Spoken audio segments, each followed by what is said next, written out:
Hi guys, this is me again, Jen, a working student na naka-maternity leave na ngayon.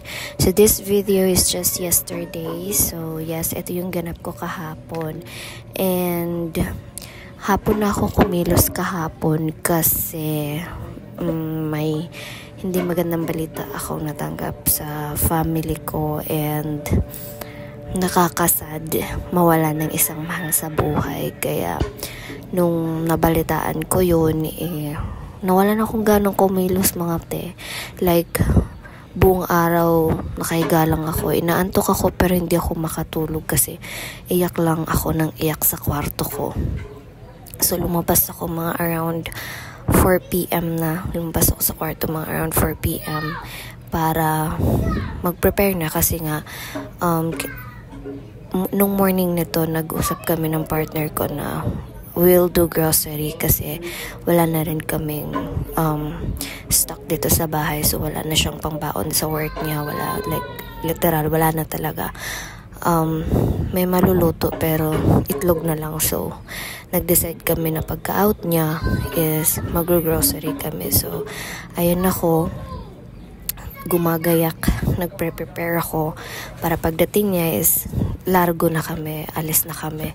And then bago nga pala ako maligo dyan is naglaba muna ako. Pero yung mga nilabhan ko is yung mga kaya ko lang, yung magagaan lang like t-shirt, yung mga maninipis ko na short, underwear, yun lang. Yung mga mabibigat hindi ko na nilalabhan. Ayaw din ng partner ko kasi nga mabibigat. Pero kung ako lang, gustong gusto ko para naman magamit ko yung malaking braso ko, Pero sumunod na lang tayo kasi nga baka mapano si baby. Tsaka medyo malaki na rin yung tiyan ko. Mahirap na talagang maglaba. So, after kong maglaba, konti lang din naman nilabhan ko dyan.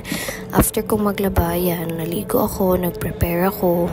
Kasi ang oras dyan natapos ako maglaba like 5:40 p.m. 6 p.m. yung out ng partner ko. So, kailangan ko na talaga mag-prepare kasi nga pagkarating niya, bababa niya lang yung baon niya tapos, alis na rin kami.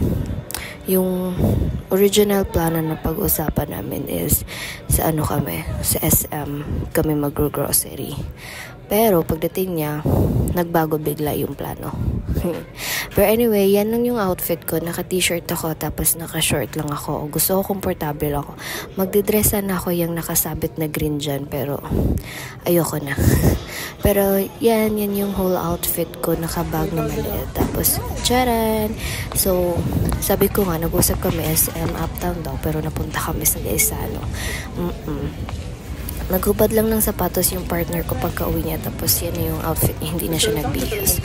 Tapos yung mga i-grocery namin is, of course, yung mga kailangan lang namin, hindi kami pwedeng ma-overspend kasi budgeted talaga yung pera.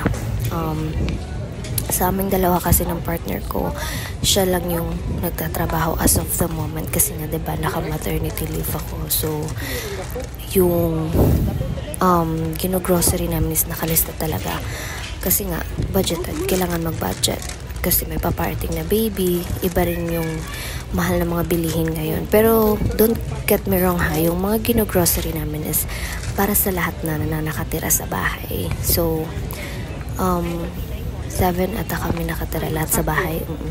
Yung papa niya, yung 3 kapatid niya, ako, tapos syempre yung partner ko, yung mama niya wala sa bahay, umuwi lang dito. So anyway, etong i-grocery namin is good for 2 weeks na siya.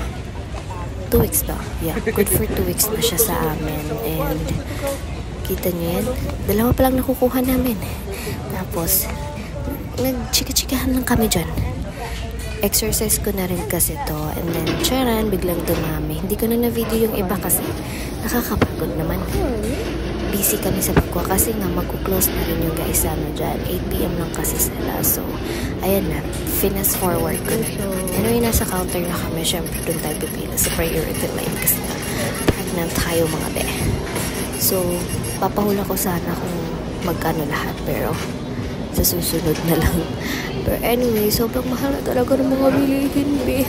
Yan lang yung laman ng cart namin. Pero, ilang libo na yan. Diyos ko naman. Kaya, as much as possible, kailangan talaga pag nag-grocery, budgeted yung pera, and then lilista mo lang yung kulang kasi pag na-overspend ka, iyak ka malala.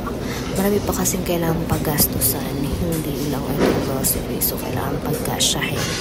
Ang dami ka ng chika. So, tapos na pala kami dyan, resibo na lang yung hinihintay, and since walang bagger si ate, so yung partner ko na yung nag-staple ng resibo, and then yan na lahat. Nagdadala kami palagi ng eco bag para hindi na karton kasi nakamotor lang kami. So anyway, yan lang muna. Salamat sa panonood. Bye!